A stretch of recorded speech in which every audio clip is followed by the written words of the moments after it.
కూడా ఉద్యమాన్ని నిలబెట్టిండు ఆయన. ఇప్పుడు ఇప్పుడు భిక్షమమ్మ ఈమె ఎంత గొప్ప తల్లి అంటే ఆమె 12 స్తంభాల పందిరి గుంజల్లో పడుకున్న సాంబన్న లెగరా అని పాట పాడుతుంది. ఆ పాట వింటే శివతాండవమే. ఆమె నిజంగా చెక్క భజన మాస్టర్. ఆమె చెక్క భజన చేస్తారు కదా ఊర్లలో, దాని మాస్టరు. ఆడవాళ్ళు బయటకు పోవద్దు, పాటలు పాడొద్దు, నువ్వెందుకు ఈ చెక్క భజన నేర్పుతావు అని అంటే ఆమె అట్లా కాదు, ఆడోళ్ళు లేని మొగోళ్ళు లేదని చెప్పి ఇవాళ చెక్క భజనలో ఆమెను మించిన వాళ్ళు లేరు. తెలంగాణలో చాలా ఫేమస్ ఆమె. ఆ పాట కావచ్చు, అదేంది మన రావు తల్లి రేణుకెళ్ళమ్మ, ఆ పాట కూడా ఎంత ఫేమస్. మనందరం వీళ్ళు యూట్యూబ్లో అడుగు పెట్టినట్టే మిలియన్ల వ్యూస్ అయ్యి, అంతకంటే తక్కువ ఉండదు అనమాట. అటువంటి భిక్షమమ్మ అమ్మ తల్లి పాడు. థ్యాంక్ యూ అండి. అందరు నన్ను పిలిపించినందుకు ఆదరించి. మాది ఎక్కడ నల్గొండ జిల్లా మాడుగులపల్లి మండలం కేశవాపురం గ్రామం నుంచి. నేను యాన్నో మారుమూల పల్లెలో ఉన్నదాన్ని. నన్ను ఇంత దూరం ఈ సార్ వాళ్ళు పిలిపించినందుకు మీకు ధన్యవాదాలు సార్. 12 స్తంభాల పందిట్ల ఉయ్యాల పడుకున్న సాంబయ్య లెగరా, అల్లెగరా సాంబయ్య లెగరా, అల్లెగరా పరమాత్మ లెగరా, అల్లెగరా సాంబయ్య లెగరా, అల్లెగరా పరమాత్మ లెగరా. ఎందిలు సన్నీలు ఏకము చేసినము సానమాడంగా లెగరా, అల్లెగరా సాంబయ్య లెగరా, అల్లెగరా పరమాత్మ లెగరా, అల్లెగరా సాంబయ్య లెగరా, అల్లెగరా పరమాత్మ లెగరా.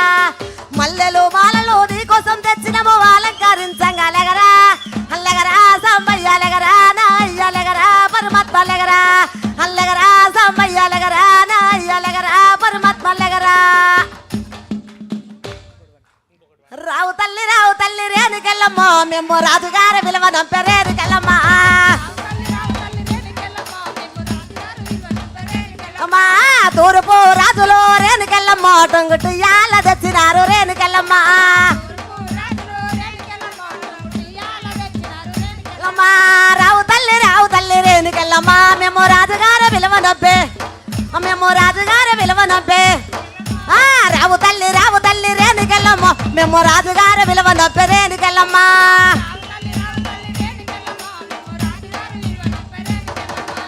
అన్నలు మనం చాలా పోగొట్టుకున్నాం.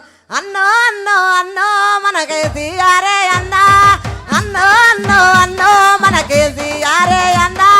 చుట్టము చూపులే అన్నా మన ఇంటికి వస్తాడన్నా, చుట్టము చూపులే అన్నా మన ఇంటికి వస్తాడన్నా. పెదవాళ్ళకు కూడా అన్నా పేరెళ్ళి ఉన్నాడన్నా, మన ఆపది సోపతి కన్నా మన ఆదుకుంటాడన్నా, మన ఆపది సోపతి కన్నా మరి ఆదుకుంటాడన్నా. అది భిక్షమమ్మ గొంతు. ఆకాశాన్ని అంటే శృతి ఆమెది, పక్క కోరసి వస్తుంది. లక్ష్మక్క లేదా గురియవన్నే సీరగట్టి గుద్దినట్టు గోసిపెట్టి గున్నవో ఏ గుమ్మడొల్ల సిన్నది. ఆ పాట పాడిన లక్ష్మక్కను కూడా పిలిచినాం. వచ్చిందా అమ్మ? అవునా అమ్మ? అయితే ఆమెను మళ్ళీ ఇంకొక సందర్భంలో చేసుకుందాం. మరి మీరున్నారా? కుటుంబం ఉన్నారా? రా తల్లి రా. లక్ష్మక్క తరఫున ఏమవుతామమ్మా నువ్వు?